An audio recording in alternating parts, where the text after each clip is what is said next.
Chicken biryani chicken ని salt water లో వేసి నానబెట్టుకుంటే చికెన్ సాఫ్ట్ గా అవుతుంది. ఇక్కడ గుడ్లు ఉడకబెట్టుకున్నాను. చికెన్ బిర్యానీ మసాలా, ఉల్లిపాయలు, మసాలా అన్నీ ఫ్రై చేసుకున్నాను. రైస్ ఏమో కడిగేసి నానబెట్టుకున్నాము. ఆనియన్స్ అవన్నీ కట్ చేయడానికి రెడీగా ఉంది. బిర్యానీ చేసుకుంటున్నాము. ఈరోజు మీరేం చేసుకుంటున్నారు ఫ్రెండ్స్?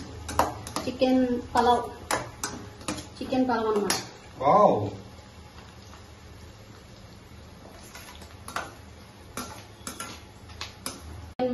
బాగా ఫ్రై అయిన తర్వాత వాటర్ అది పోసి మరుగుతుంది. ఇక్కడ పెరుగు చట్నీ కట్ చేసుకుంటున్నాను. కొత్తిమీర, కరివేపాకు, పుదీనా, పచ్చిమిరపకాయలు, ఒక టమాటో కూడా వేసుకుంటే బాగుంటుంది.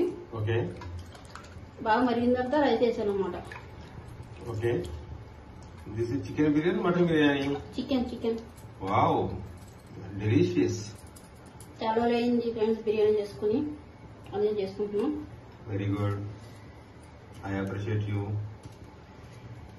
టమాటో కూడా వేస్తున్నాం. పెరుగు చట్నీ టమాటో వేస్తే చాలా బాగుంటుంది. బిర్యానీ కంప్లీట్ బేటా? పడుతుంది ఇంకా time. Okay, not an issue.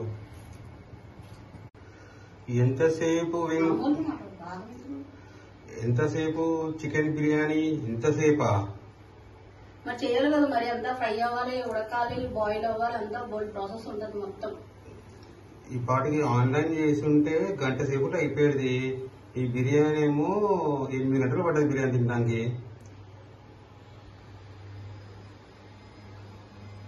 Chicken pulao చేసుకున్నాము.